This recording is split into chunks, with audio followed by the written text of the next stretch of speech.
ভগবান যে আমাদের এই 84 লক্ষ জনী ভ্রমণ করে এই মানব দেহটা নিয়ে পাঠালো বাবা। শাস্ত্র বলছে গুরু কন্যাধার। মন দিয়ে কথাগুলো একটু শুনে নেবে মায়েরা, কারণ হরিবাসরে আসা আমাদের একটা উদ্দেশ্য। হরিবাসরটা এসে সেটা গল্প করার জায়গা নয়, ঘুমানোর জায়গা নয়। দেখো আজ তোমরা এখানে এসেছো কিছু পাবে বলে, আর আমি এসেছি কিছু দেব। তা সেখানে যদি আমি সঠিক পাত্র না পাই বাবা, আমি কিন্তু দিতে পারবো না। তাহলে নেওয়ার জন্য উপযুক্ত পাত্রের প্রয়োজন। আজকে বললেন যে গুরু কন্যাধারা। নিঃশক্তির অর্থ হলো নর, আর দেহ শক্তির অর্থ হলো শরীর। আত্মাম শক্তির অর্থ হলো প্রাপ্তি করা। ভগবান বললেন এই নর দেহটা পাওয়ার জন্য আমাদের প্রত্যেকটা জীবকে 80টা লক্ষ জনি ভ্রমণ করতে হয়। তথাপি আমার মহাজন বললেন বাবা সুলভম সুদুর্লভ, অর্থাৎ এই নরদেহটা একই সঙ্গে সুলভ আবার একই সঙ্গে দুর্লভ। তাহলে আগে আমাদেরকে বুঝতে হবে মা যে সুলভ কাকে বলে আর দুর্লভ কাকে বলে। তোমরা জানো সুলভ কাকে বলে না? যেই বস্তুটা আমরা অতি সহজে পাই, যেমন আলু, ধান, এগুলো আমরা অতি সহজে পাই না। যার জন্য বাজারে 1 কিলো আলুর দাম কত মা? ওই 30 টাকায় ধরুন। তাহলে আলুটা হলো সুলভ বস্তু। কেন না? অতি সহজে আমরা পাচ্ছি। আবার বললেন দুর্লভ, তাহলে দুর্লভ বস্তু কি? সোনা। ভগবান একবার যা তৈরি করে রেখেছে বাবা, তার বাইরে যে কেউ সৃষ্টি করতে পারে। তাহলে 1 কিলো আলুর দাম তো তার 1 কিলো সোনার দাম। হ্যাঁ, তাহলে সোনাটা হলো দুর্লভ বস্তু আর আলুটা হলো সুলভ বস্তু।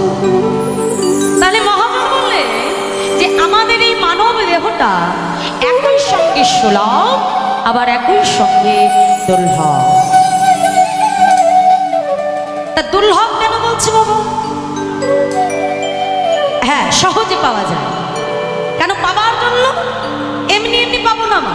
আমরা মনে করব যে আমি যদি একবার মারা যাই, মারা যাওয়ার পরেই আবার দেহ পাবো না। এই দেহটা আবার পুনরায় পেতে হলে তোমাকে 80টা লক্ষ জনে আবার ভ্রমণ করতে হবে। শাস্ত্র বলছে স্থাবর বিংশতি নবলক্ষানি জলজা কৃমিয়া রুদ্র সংকপ পক্ষী নাম 10 লক্ষ ক 30 লক্ষ পশুবানশ্চ 24 লক্ষানি মা। অর্থাৎ এই মানব দেহটা পাওয়ার জন্য আমাদের প্রত্যেকটা জীবকে সর্বপ্রথম 20 লক্ষ বার বৃক্ষকুলে জন্মগ্রহণ করতে হয়। স্থাবর বিংশতি, বিংশতি মানে 20 লক্ষ। তাহলে কত না আম গাছ হয়েছে, জাম গাছ হয়েছে, গুল্ম লতা হয়েছে। তাহলে বলো তো মা যে এত প্রকারের চারপাশে গাছপালা দেখো তোমরা, তাহলে কোন গাছ আমার গোবিন্দ সেবায় লাগে? কি গো মায়েরা জোরে বলো? তুলসী। বাহ, কারণ তুলসী পত্র দিয়ে আমরা ভগবান সেবা দিই না। তাহলে যেদিন আমরা তুলসী বৃক্ষরূপে জন্মগ্রহণ করলাম, সেই দিন বৃক্ষকুল থেকে আমাদের মুক্তি লাভ হয়ে গেল। তারপরে শাস্ত্র বলছে নবলক্ষানি জলজা। এরপর 9 লক্ষ বার আমাদেরকে জলের মধ্যে জন্মগ্রহণ করতে হয়। কত না ঝিনুক হয়েছে, শামুক হয়েছে, মাছ হয়েছে, পোকামাকড় হয়েছে। তাহলে জলের মধ্যে থেকে মুক্তি কবে পাই? শঙ্খ বা, কারণ শঙ্খ দিয়ে আমরা ভগবানের সেবা দিই তো মা। তাহলে যেদিন শঙ্খরূপে জন্ম হয়, সেই দিন জলজ জীবন থেকে আমাদের মুক্তি লাভ হয়ে যায়। তারপরে শাস্ত্র বলছে কৃমিয়া রুদ্র সংখ্যক, কৃমিকে রূপে আমাদের আসতে হয় 11 লক্ষ বার। আর এই কিমিকির জন্মের শেষ জন্ম যেদিন মধুকর অর্থাৎ মৌমাছি রূপে আমাদের জন্ম হয় বাবা, সেই দিন কিমিকির জন্ম থেকে আমাদের মুক্তি লাভ হয়। তারপরে শাস্ত্র বলল পক্ষী নাম 10 লক্ষ কক, পক্ষীকুলে আসতে হয় আমাদের 10 লক্ষ বার। তাহলে পক্ষী জন্মের শেষ জন্ম কোনটা? মায়েরা বলো গোবিন্দের মাথায় কি থাকে? ময়ূরের পেখা। তাহলে যেদিন আমরা পক্ষীকুলে অর্থাৎ পাখি জন্মে ময়ূর কুলে আমাদের জন্ম হয়, সেই দিন পক্ষীকুল আমাদের মুক্তি লাভ হয়। তারপরে শাস্ত্র বলছে 30 লক্ষ কম পশু বানস্য। তাহলে দেখেছো মায়েরা, এই মনুষ্য দেহটা এত সহজে পাওয়া যায় না। এরপর আমাদের প্রত্যেকটা জীবকে 30 লক্ষ বার পশু কুলে জন্মগ্রহণ করতে হয়। কত না কুকুর হয়েছি, ছাগল হয়েছি, ভেড়া হয়েছি, মোষ হয়েছি, তাহলে মুক্তি হলো পাবে যেদিন গো মাতা রূপে আমার জন্ম হবে।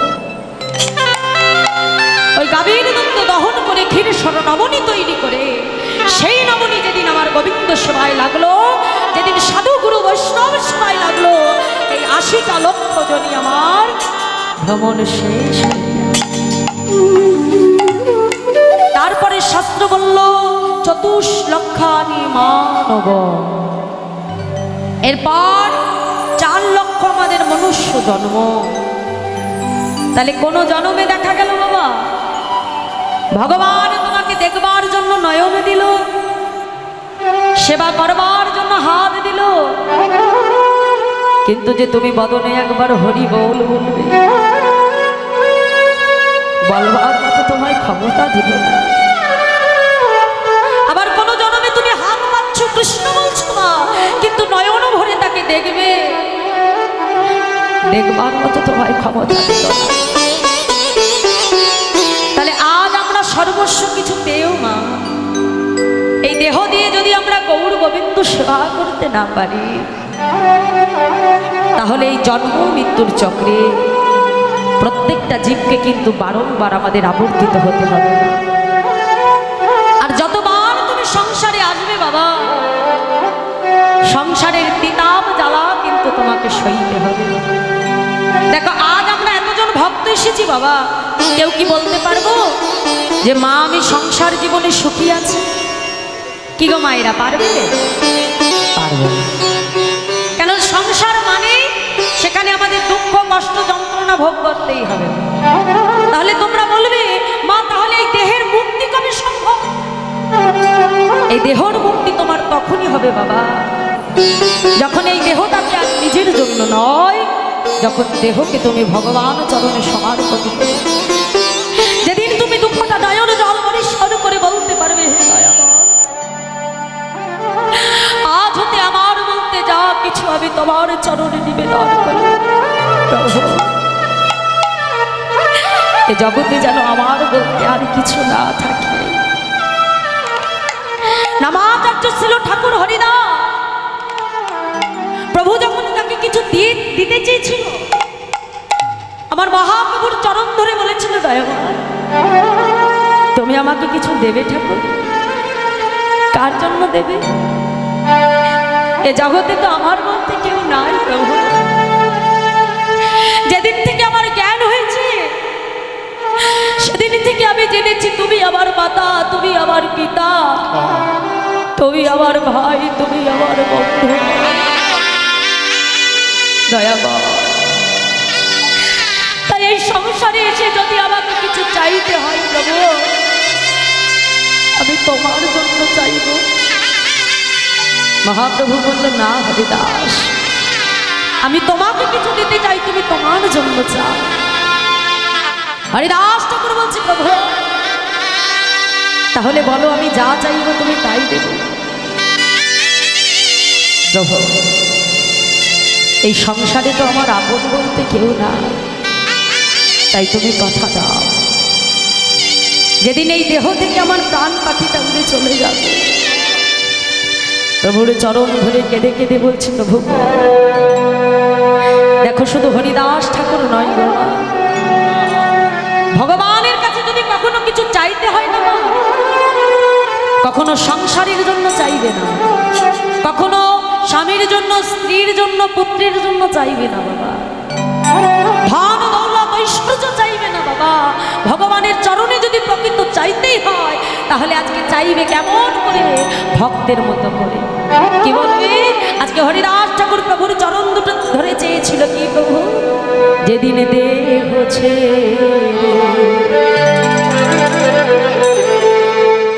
যাবে উড়ে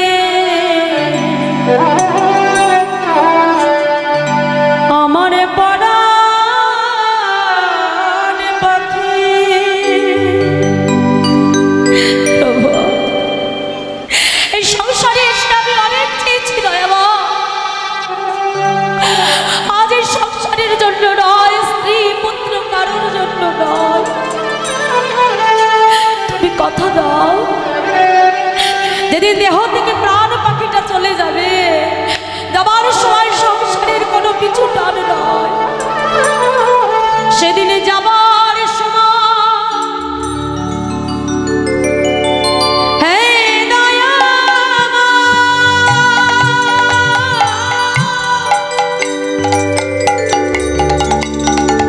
তোমার চাঁদ বদন যেন দেখি, সেদিন যাবার সবাই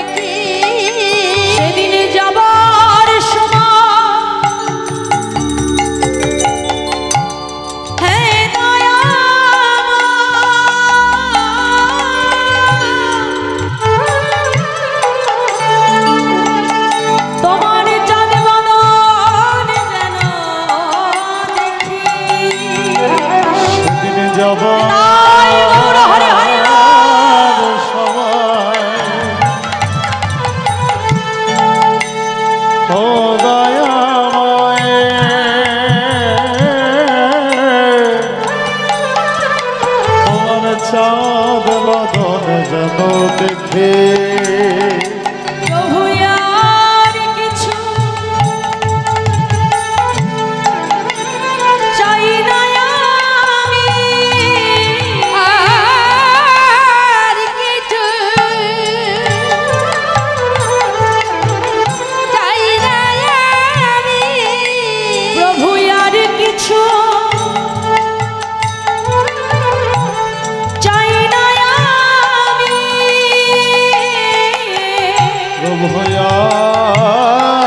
কিছু চাই না আমি, যেন বদন দেখে। হরি হরি হরি বল, হরি হরি বল।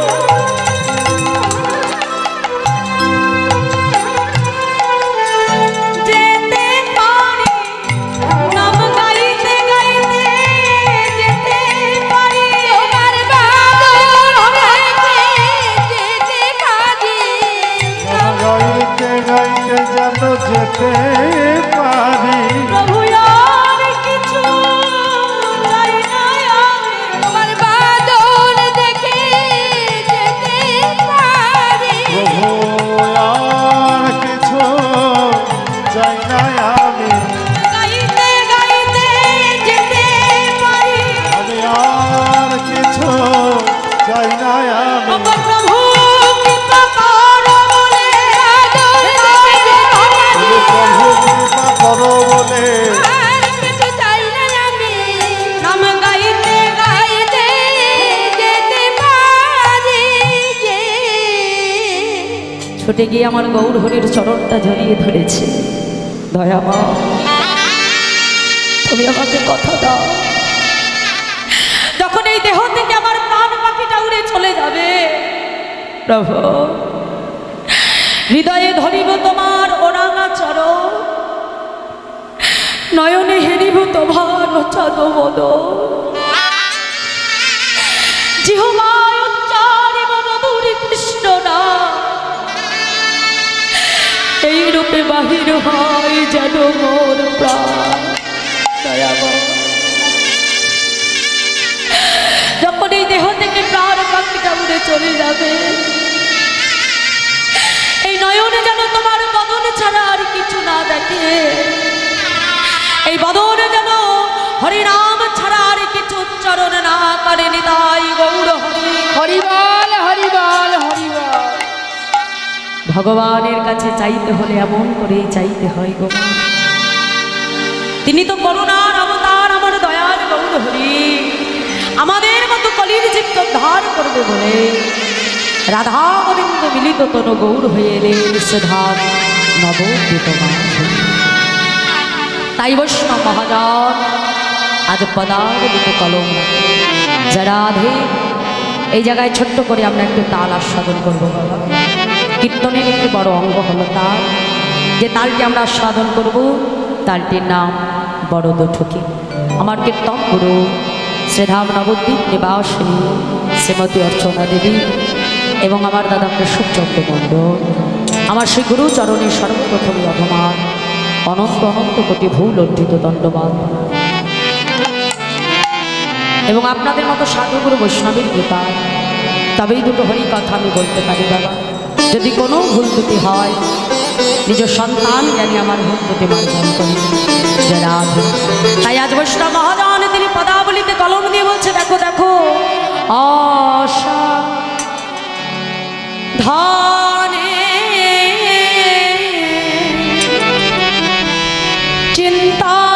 চিন্তামণি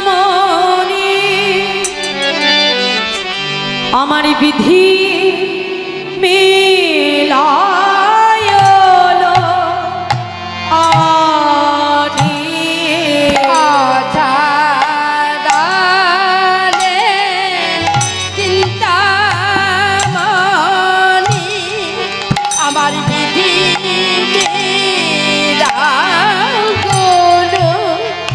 আনি আমার গোরা বড়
ভজন লাগলো না।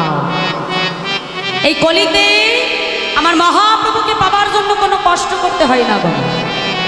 শাস্ত্রে বলছে কৃতে যদ্ধায়তে বিষ্ণুতে তাই যাজ্যতমকই দাপরি পরিচর্যন কলো তদ্ধুরি সংকীর্তনা।